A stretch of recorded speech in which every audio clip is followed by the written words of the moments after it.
Hello guys, it's gonna be a little intro, but sorry for the lack of uploads for the last few days. I wanted to upload more, but Thanksgiving and all that got in the way. I was visiting family members, stuff like that. Speaking of which, I hope you guys had a great time with your family members this Thanksgiving. I hope you guys had a good time, and I guess we'll see them next year again. Because who goes to their grandparents' house any other day of the week? Day of the week? Day of the year. All right, let's get with it. Gunfire Reborn is a cool little fun roguelike I've been playing over the last few days. It's very tough, very hard. I've got 50 hours in it, and I only recently now beat the final boss, and I've still got two difficulties to beat it on because there's four: normal, elite, nightmare, and reincarnated. It is unironically the definition of roguelike hell, but guess what? It's fun. It plays well. I've never experienced a game with better optimization, to be honest. Everything's on high max, like high as possible, and I still average over 300 frames even while recording like footage for this video. It's kind of insane the optimization that my people over in Hong Kong have. Like what, bro? Activision, take some notes, dude. Take some notes, Activision. They got it better than you. And this is like an indie company. I think it's an indie company. It might not be an indie company in Hong Kong. I honestly might be wrong on that. Maybe they're like a AAA company by Hong Kong standards, but I don't know. But either way, the game is great, and my favorite part about it is the way it plays. It plays just like Doom. If you ever played the Doom games or Doom Eternal, anything like that, it plays just like that. Specifically Doom 2016 and Doom Eternal, by the way. It's not play like the older one. Well, actually, it kind of does to an extent. You kind of just breach and clear rooms, do your thing, your cat or dog or turtle or bunny rabbit or bird.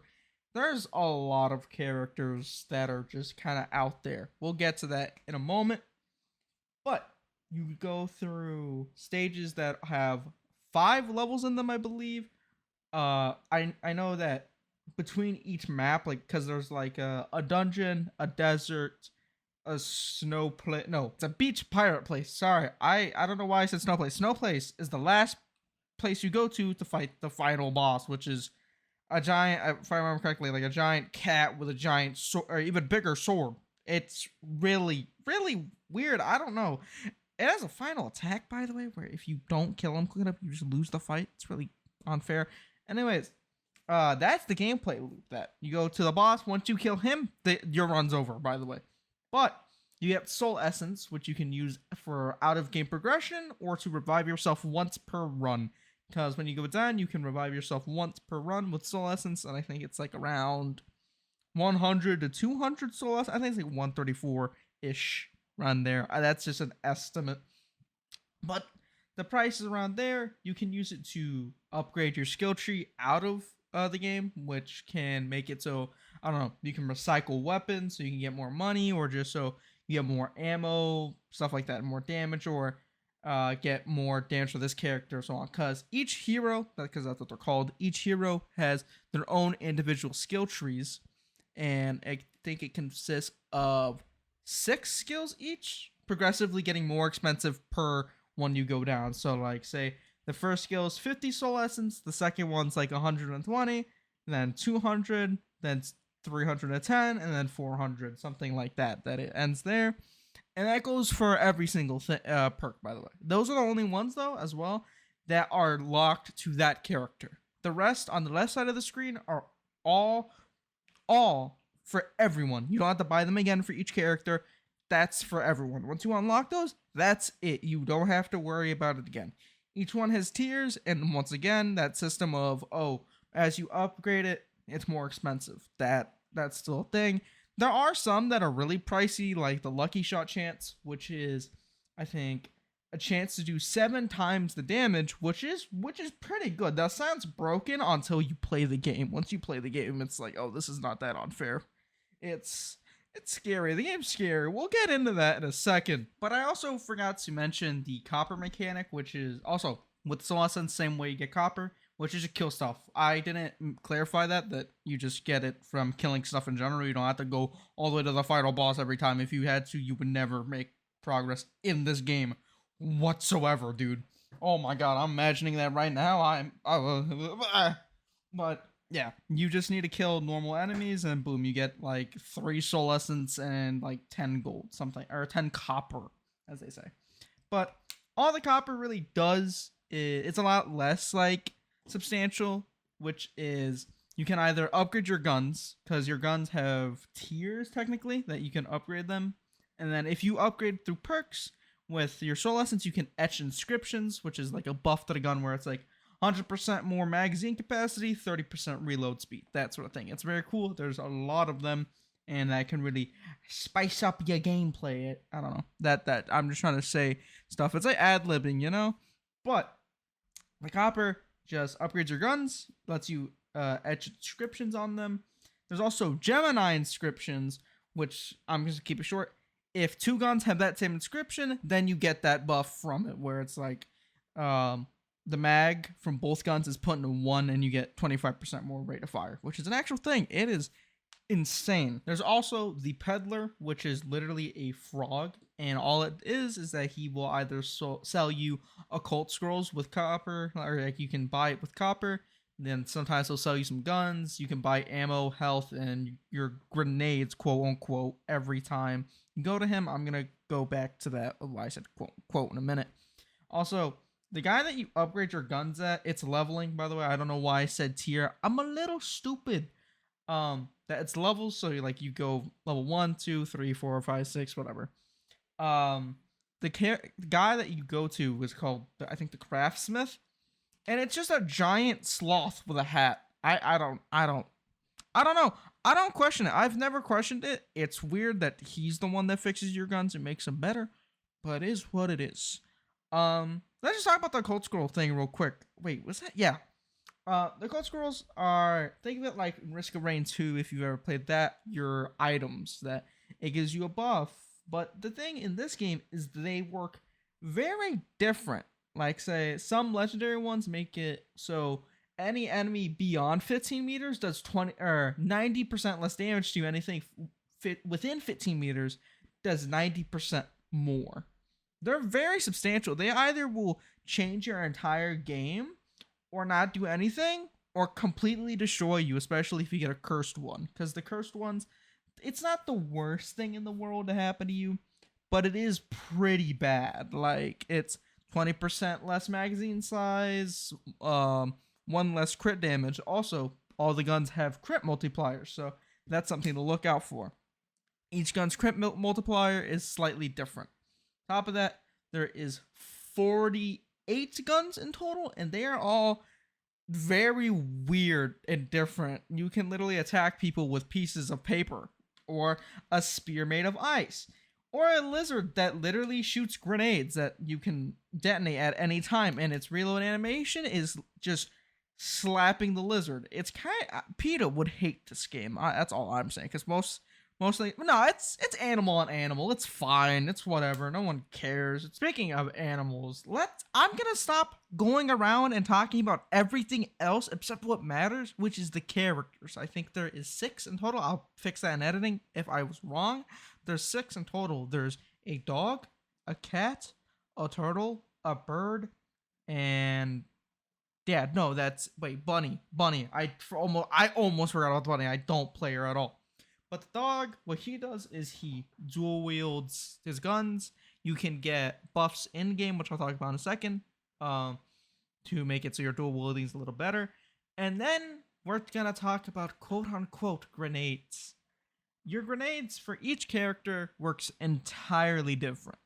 For the dog, it's actually just a grenade. That's it. He just has a grenade. That's it. He has 8 of them. You can buff them up, stuff like that. The cat, if I remember correctly, if you've ever played Borderlands 2, he works a lot like Maya, where you can press, I think, E and just lock an enemy in place, like phase lock, and they'll just have to sit there and just take everything you throw at them, because that's kind of abusive, but it's fine. That's fine. It's fine. It's a video game. Whatever. If I remember correctly, his Q is just a giant puff of smoke, which is his grenade, by the way, sorry. His grenades are just giant clouds of toxic smoke, which pairs pretty well with his E. The bird, All right, I'm gonna keep it simple. His ability, his main primary skill, is just drop kicking. He just jumps at you and then kicks you in the mouth. That's it. That's all he does. His Q, or his grenade, sorry, he punches you. If I remember correctly, he just punches you, but with wind. I don't know. It makes not much sense. The bunny makes it so. The bunny is she throws swords. Okay, that simple. She throws swords with her E. The more ammo you use, the stronger and more swords you throw out whenever you use it. The grenade is kind of weird. I haven't figured it out that much. I barely play the character, but from my knowledge, it does like I think 800 damage, and it marks enemies with like this effect. And I don't think it does anything at first, but once you start upgrading it with the crowns, which we'll talk about in a second, it makes it so when you shoot one person that's marked, and that the damage from that goes to that person will also go to the other person that's marked. So AOE stuff. But yeah, that's all for the bunny, and I think then this is the last character I'm pretty sure, and which is the most recent as of now, because the game finally hit version 1, which means launch.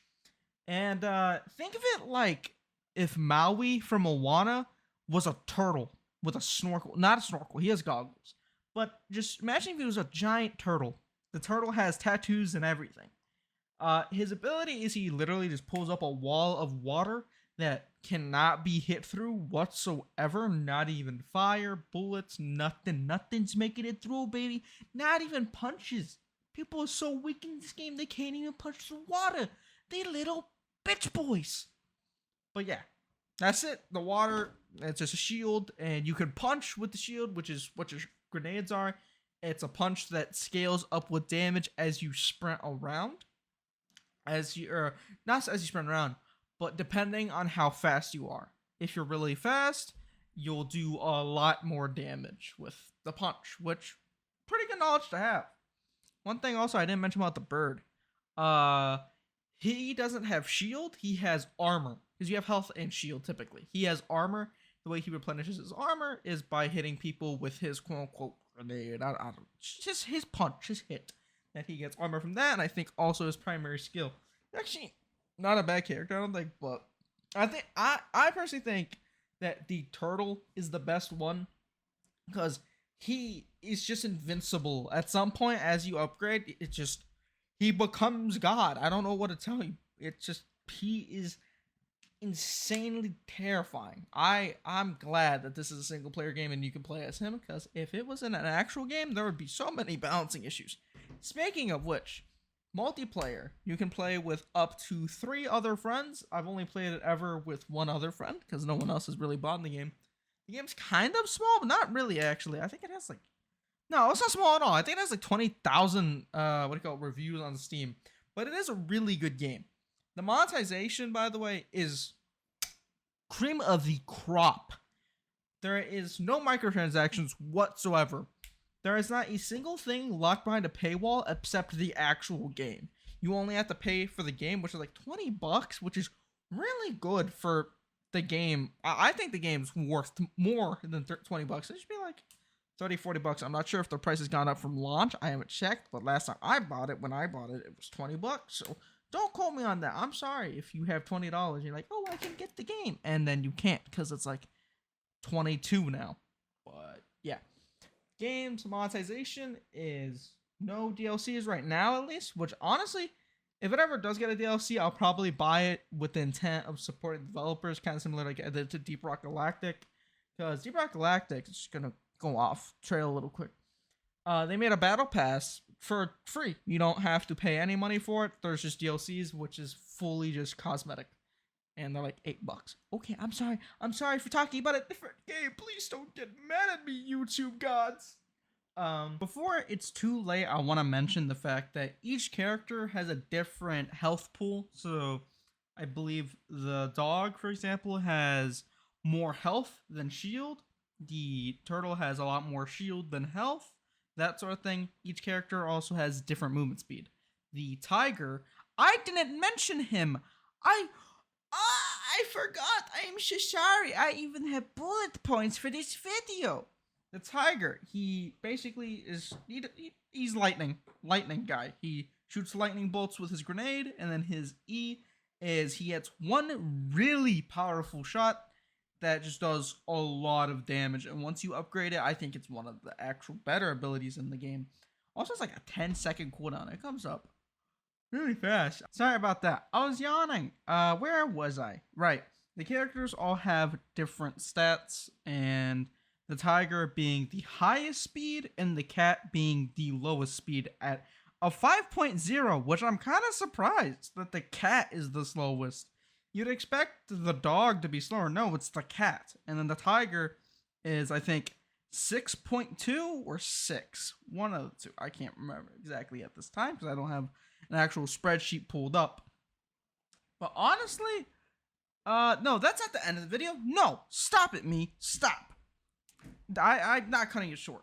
The enemies, I love their names so much because this is a Chinese game at the end of the day. And oh my god, I love it so much. There's an enemy called Catfish Man. There's an enemy called Crossbow Man. There's also Spear Man, which that's like the most normal name that the entire game has. Literally, Spearman. Then there's Spear Thrower. I don't know what the hell are the translations for like Chinese to English. I don't know if they just put it through Google Translate and called it a day or what. But I truly hope they never change the names, because oh my god, I love the name so much. It's just so dumb. Because he'll die to like a crossbow man, and he'll be like, "Oh man, a crossbow man killed me. How could this happen?" The bosses, I forgot. I only know literally one name off the top of my head. But the very first boss that was ever added into the game is just a giant like demon with a big fist. He's like Thanos but red, and also much bigger than Thanos, and also runs on like all fours. But his name is Lu Wu, which originally was the hardest boss. To be fair, he was the only one for like a full month. There's now 7 or 8 bosses, I think. For each level up until the last one, there is 2 bosses that you might fight. Not at the same time, but 2 different ones. So like, for the first stage, you'll either fight Lu Wu, or you will fight a giant stone golem that you have to shoot in its like little ball in its chest. It's balls, if you will. How could I forget about the vault mechanic? It's not like your typical vault of like just mantling something and jumping over, but it's an actual vault, which I'm pretty sure you cannot open up until you level up the skill to be able to open them. They show up on the wall as purple cracks in the first stage, and then yellow cracks in the second, blue cracks in the third, and then I think still kind of bluish cracks in the fourth. Essentially what it is, in short, they're not really vaults, they're more so challenge rooms for a reward. A pretty good reward. It can be an occult scroll. It can only be an occult scroll. And sometimes it will be a golden goblet, which I finally getting around to at 18 minutes. Oh boy, I am not conserving time well. The golden goblet essentially is an in-game massive upgrade to your stats. For the dog, for example, I'm just gonna keep it short. His first tier of his dual wielding skill is 100% more damage while dual wielding, but the ammo consumption is doubled. Also, there's ammo. I forgot to mention that. Whoops. Then 125% damage and double ammo consumption. Not like doubled since then, so it's still 2 bullets per shot. But then once you max it out, 125% damage, but no extra ammo consumption. So now you just do a flat 125% more damage, which is really good. And that goes for a lot of characters. Like the turtle makes it so with his dash, which is different whenever he uses his ability. Keep in mind, he's the only character with an alternate dash, I believe. If you hit someone with it, the enemy takes 30% more damage for 5 seconds while also moving 30% slower, and you can upgrade that all the way up to, I believe, 90 or 60 damage. or 60% more damage, which is really good. And then also you can upgrade the amount of damage your Q does, which is your quote unquote striking punch, by 100%, 200%, and 300%. It does something else also on the 3rd level. I can't remember right now, but usually it doesn't get super crazy at tier 2, but then at tier 3, it gets really good. That's how most skills are in the game. They just get a lot better at tier 3, which means you have to clear 3 levels or get lucky with your vault rooms or your challenge rooms. I don't know. I'd rather call them challenge rooms, but they're vaults. And the way you open them, I forgot if I said it exactly. You just shoot the wall and then you just hop in there. That's it. That's how you get into a vault. Then you might have to fight an elite enemy, which, think of it, is like a mini boss. Or you'll just have to kill a few waves of enemies, and that's it. That's the end of it. Or you might have to do parkour, because there are little sections like that. You will either get just one occult scroll, or if you want, you can take a little route that's a little harder to go through. That's also on a time limit. I think the time limit is 2 minutes exactly. So you have plenty of time.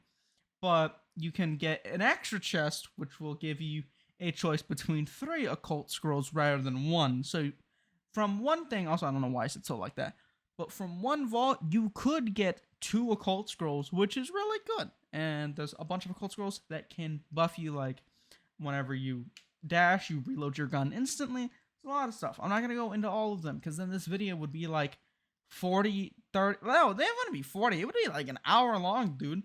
Because if I remember correctly, there is 148 occult scrolls. There's also 69 enemies.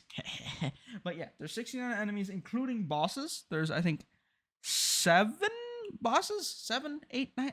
I don't know. One of the ones. There's a good few bosses to fight that will be very hellish to fight.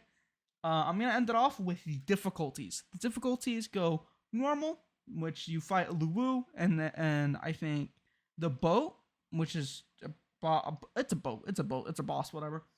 At the end of the boat, you unlock elite mode, and then once you beat the final boss, quote unquote final boss, you unlock the nightmare mode, and then I think you have to beat the final boss again on nightmare mode to unlock reincarnation mode, which I believe upgrades or changes your peddler and craftsmith, which we were talking about earlier in the video. They become, I think, a phantom peddler and a specter craftsmith.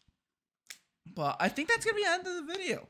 Thank you very much for watching. Again, I'm sorry for not making many videos the past few weeks. Not past few weeks, what? I only started this like a week ago. The past few days. It's Thanksgiving and all. It was a little hectic, cluttered. I also wasn't feeling good. I didn't feel like making something at the time. But now, I'm back. I made a video. It's like 20 minutes long. I hope you guys enjoy. Goodbye. I love you all. Have a wonderful day. And I'm sorry, but I'm gonna do it to you. I'm gonna do it. If you like the video, make sure to like the video. I feel bad. I'm sorry. Goodbye.